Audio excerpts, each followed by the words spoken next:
Chapter 88 में जाकर देखती हूँ, तुम दादी के पास रुको, सिया ने जाते हुए कहा। और सबसे पहले इमरजेंसी गेट की ओर बढ़ी जहाँ उसने राघव को सिगरेट का धुआं छोड़ते हुए देखा। सिया ने उसे पहली बार धूम्रपान करते देखा था। क्या हुआ है, क्या दादी ने कुछ कहा? सिया ने पूछा। उसे लगा कि उसकी दादी ने जानबूझकर उसे भेजा है और उसके राघव के बीच बातचीत शायद अच्छी नहीं हुई होगी। सिया की आवाज़ सुनकर राघव ने अपनी सिगरेट बुझा दी और उसके पास जाकर उसका हाथ पकड़ लिया और कहा, मैं क्या करूं? दादी को यकीन नहीं है कि मैं तुम्हारे लिए सही हूं। उन्हें लगता है कि मैं तुम्हारे लिए ठीक नहीं हूं। राघव ने परेशान होते हुए सिया के साथ अपनी चिंता जाहिर की, लेकिन उसने दादी की सेहत के बारे में उसे कुछ नहीं बताया। सिया ने आश्चर्य से जवाब दिया, नहीं, ऐसा कुछ नहीं है। वह ऐसा क्यों सोचेंगे? जिस पर राघव ने कहा, क्या तुमने मुझे बदमाश नहीं कहा था? नहीं, मैंने ऐसा कब कहा था? सिया ने कहा, मैंने आपको पैसे के लिए काम करने वाला सूट बूथ वाला ठग कहा था। हाँ, दोनों का मतलब तो एक ही है, राघव ने चिढ़ते हुए कहा। नहीं, बिल्कुल भी नहीं। ये बुदबुदाते हुए उसने आंखें ऊपर की। अचानक राघव की होता उसकी होठों से मिल गई। वह ये भूल गई कि दादी के साथ उसकी बातचीत के बारे में वह पूछना चाहती थी। वह दोनों एक दूसरे में खोए थे कि तभी उन्हें आरव की आवाज़ सुनाई दी, जो सिया को आवाज़ दे रहा था। सिया, सिया, कहा तो तुम? सिया। इसी के साथ ही उसने उन दोनों के प्यार भरे मोमेंट्स में खलल डाल दिया। इस पल में राघव ने आरव को दूर भेजने के बारे में सोच लिया था।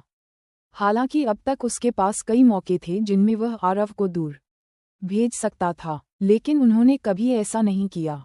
उन्होंने यह महसूस नहीं किया कि वो सिया की परवाह करने लगे हैं, उसकी इच्छा, डिसीजन, हर चीज़ की रिस्पेक्ट करने लगे हैं। आरव की बार बार आवाज़ सुनकर राघव अब चीर गया और उसकी ओर आकर बोला, क्या हुआ, क्यों चिल्ला रहे ही? आरव ने परेशान होकर कहा, दादी को खून की उल्टी हुई है और वह बेहोश हो गई है। सिया शॉक हो गई और तुरंत अस्पताल के रूम की ओर भागी। राघव भी उसके पीछे पीछे चला गया। उसके चेहरे पर सीरियस एक्सप्रेशन थे। उसे उम्मीद थी कि दादी कुछ दिन और जिंदा रहेंगे, लेकिन उनकी हालत उसकी इमेजिन से भी बदतर थी। जब वो अंदर आए, दादी बेहोश थी। डॉक्टर रिवाज ने उनका अभी अभी चेकअप कंप्लीट किया था। सिया ने डॉक्टर की ओर देखते हुए पूछा, डॉक्टर रिवाज, क्या आप मुझसे कुछ छिपा रहे हैं? सिया को डॉक्टर रिवाज के चेहरे के हाव भाव देखकर पता चल गया था कि कुछ तो गड़बड़ है। जब रिवाज को एहसास हुआ कि वह उसे और नहीं छुपा सकता, तो उसने दादी की कंडीशन के बारे में सच बता दिया। उसे पर सिया को लगा जैसे उसे पर आसमान टूट पड़ा हो। वह सच्चाई को एक्सेप्ट नहीं कर पा रही थी। ऐसा कैसे हो सकता है? मैंने दवा बना ली है, इससे दादी ठीक हो जाएंगे, उसने अपने भाई आवाज में कहा। अगर यह कैंसर ही है तो यह इतना कैसे फैल सकता है? आई एम सॉरी सिया, रिवाज ने निराश होते हुए कहा। दादी को सिर्फ कैंसर ही नहीं, उन्हें ल्यूकेमिया भी था, जिससे उभर पाना मुश्किल है। शुरुआत में उनकी ठीक से देखभाल न होने के कारण उनकी स्क्रीन खराब होती गई। हालांकि स्टार्टिंग में ये सिर्फ एक घाव की तरह दिख रही थी, लेकिन बाद में पता चला वह कोई घाव नहीं बल्कि ल्यूकेमिया के रिएक्शन है। और जब उनकी सैंपल चेकअप के लिए लिए गए, तब तक उनके शरीर में कैंसर भी फैल चुका था। तुम भी जानती हो, ल्यूकेमिया तेजी से फैलता है और अभी ल्यूकेमिया की कोई दवा नहीं है। नहीं, I don't believe it, Siya चिल्लाई। वो एक्सेप्ट नहीं कर पा रही थी। दादी ने जिंदगी में कभी कुछ गलत नहीं किया था, फिर उन्हें ऐसी सजा क्यों मिल रही है, जबकि वो लोग अभी आराम से जी रहे हैं? मैं दादी को जिंदा रखने की इतनी कोशिश की, फिर ये सब इतना मुश्किल क्यों हो रहा है? रागिनी सिया को इस तरह टूटे हुए पहले कभी नहीं देखा था। सिया को ऐसी कंडीशन में देखकर उसे ऐसा लग रहा था जैसे किसी ने उसके दिल में चाकू मार दिया हो। वह जल्दी से उसके पास आया और उसे गले लगाकर बोला, सिया शांत हो जाओ।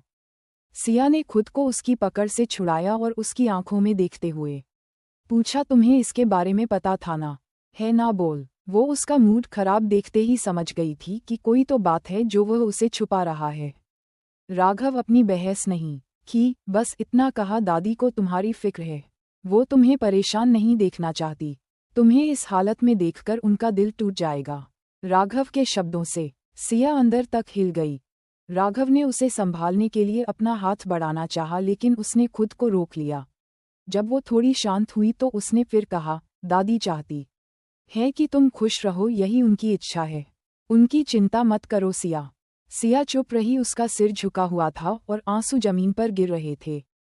उसका हर आंसू राघव के दिल पर चोट कर रहा था, जिससे उसे गहरा दर्द हो रहा था। यह उसके लिए एक अजीब सा एहसास था, उसने पहले कभी किसी के लिए इस तरह का दर्द महसूस नहीं किया था।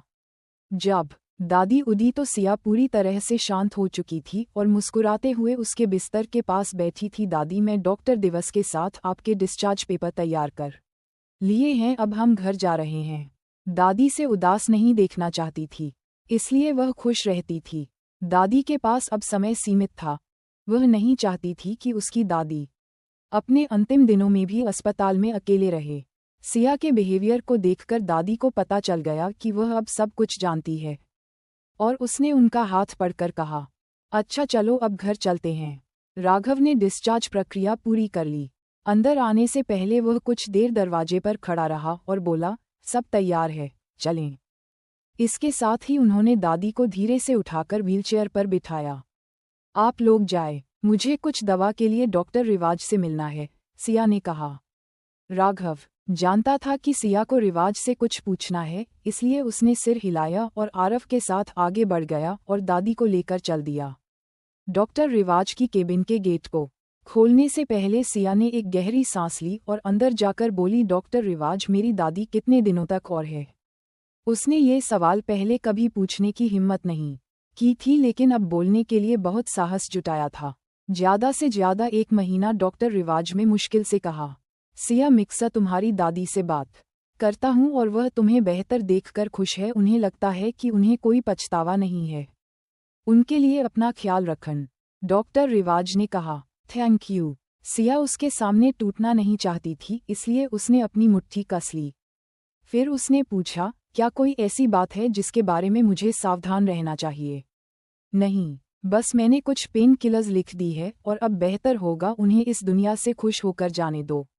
डॉक्टर रिवाज की केबिन से बाहर निकलकर सिया पार्किंग की ओर जाने से पहले खुद को संभालने की कोशिश कर रही थी। इस दौरान वह डॉक्टर रिवाज की बातों पर सोचती रही। दादी के पास बस 1 महीना बचा था।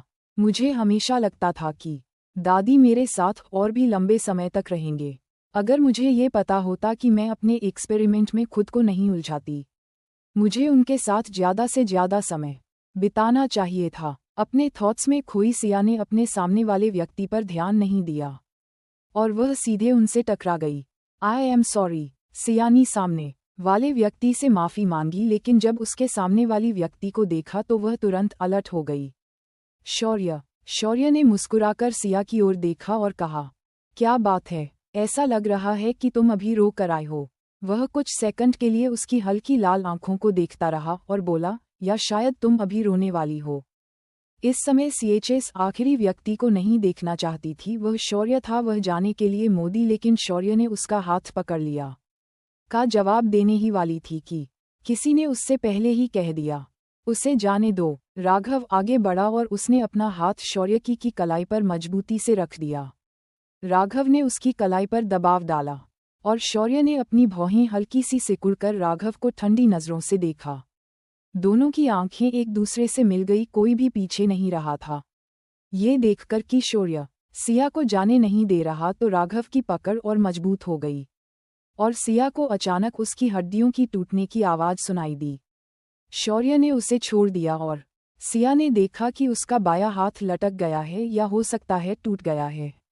राघव ने सच में शौर्य का हाथ तोड़ दिया था, जो बहुत दर्दनाक था। फिर भी उस सन की पागल शौर्य ने एक आहना निकाली थी, बल्कि उसकी आंखें खुशी से चमक उठी। उसने राघव पर नजरें गड़ाए रखी। उसकी आंखें चमक रही थी। सिया अच्छी तरह से जानती थी कि उसकी नज़र का क्या मतलब है। इस पागल आदमी को अब एक नया टारगेट मिल गया है था, और अब राघव उसका शिकार था। सिया ने शौर्य की रणनीति पहले भी देखी थी और अंदर ही अंदर वह कांप गई थी। वह राघव के सामने आ गई। ये देख राघव ने उसे अपने पीछे खींच लिया और खुद उसकी ढाल बन गया।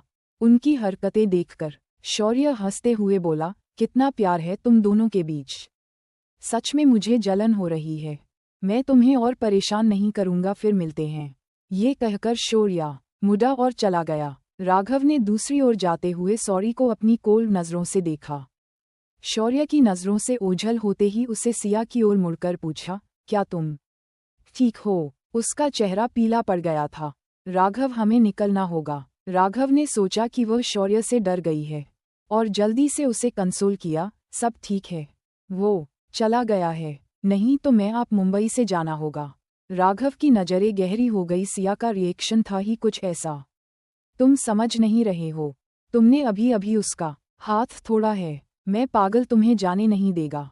वह बदल लेगा। प्लीज जल्दी करो, तुम जाओ यहाँ से। सिया टेंस्ड थी, जिस कारण उसकी कंडीशन बिगड़ रही थी। पहले तो उसने सुना था कि दादी के पास जीने के लिए केवल 1 महीना ही बचा है, और अब राघव शौर्य के साथ उलझ गया था।